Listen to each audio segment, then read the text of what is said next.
بسم اللہ الرحمن الرحیم۔ اور ساری بات تو طلب کی ہے، جب طلب بڑھتی ہے نا تو تڑپ بھی بڑھ جاتی ہے، اور جب تڑپ بڑھ جاتی ہے تب درد بھی حد سے زیادہ بڑھ جاتا ہے،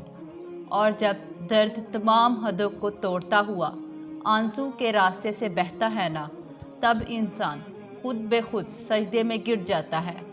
اور پھر درد کا سجدہ ہو اور رب نہ ملے ممکن ہی نہیں۔ ہم جتنا سوچتے ہیں نا کہ ہم کمزور ہیں اس سے کہیں زیادہ طاقتور ہوتے ہیں، لیکن اس لمحے میں یہ بات ہم بھول جاتے ہیں کہ جب دل اور ہمارا وجود حادثات سے دوچار ہو جاتا ہے ہمیں ایسا لگتا ہے جیسے ہم صبر کر رہے ہیں، لیکن ہم در حقیقت نصیب سے لڑ رہے ہوتے ہیں،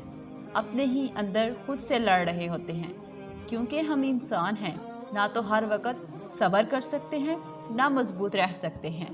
اور سب سے بڑا عیب ہم میں یہ ہے کہ جب ہم کوئی معاملہ ٹھیک نہیں کر پاتے تو اسے اللہ کے سپرد بھی نہیں کر پاتے۔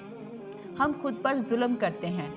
کبھی ان لوگوں کے پیچھے بھاگ کر جو ہماری محبت کی تذلیل کرتے ہیں، اور کبھی ان سے ہمدردی کی امید لگا کر جو ہمارے جذبات کو مذاق سمجھتے ہیں۔ زندگی کئی مرحلوں سے گزار کر ہمیں اس مقام تک لے کر آتی ہے جہاں حسرتیں، خواہشیں، محبتیں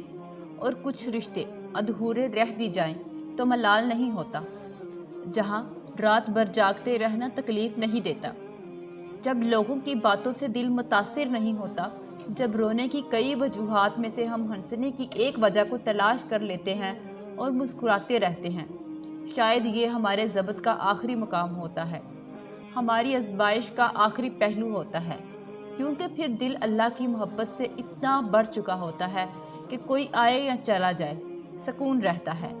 ساری کائنات بھی پاس ہو تب بھی اللہ کی موجودگی کی کمی سب پر بھاری لگتی ہے۔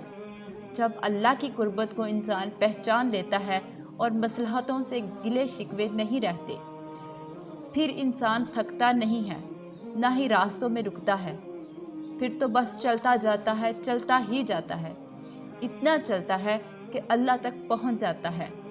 اور میرے خیال سے اس تک پہنچ جانا ہی بس منزل کی پہلی اور آخری حقیقت ہے۔ جب انسان کو اس بات کا علم ہو جاتا ہے کہ اللہ سب دیکھتا ہے اور اللہ سب کچھ جانتا ہے تو وہ خاموشی کی آخری سیڑھی پر پہنچ جاتا ہے، جہاں کسی سے کوئی شکوہ نہیں رہتا، جہاں دل شکایتیں نہیں کرتا، تڑپتا تو بہت ہے مگر آہیں نہیں بھرتا، کیونکہ یہ وہ مقام ہوتا ہے جہاں ساری باتیں اور ساری چیزیں اللہ کے سپرد کر دی جاتی ہیں، کیونکہ اس لمحے کی تکلیف اور اذیت اللہ کے سوا کوئی نہیں جان سکتا، اور لوگوں سے تو ویسے بھی کوئی توقع نہیں رکھنی چاہیے، کیونکہ انسان عیبوں کو چھپانے کے معاملے میں کچا اور عیاں کرنے کے معاملے میں بہت پکا ہوتا ہے۔ یہ بس اللہ ہی ہے جو پردہ رکھتا ہے۔ شکر کیا کریں کہ انسان خدا نہیں ہے،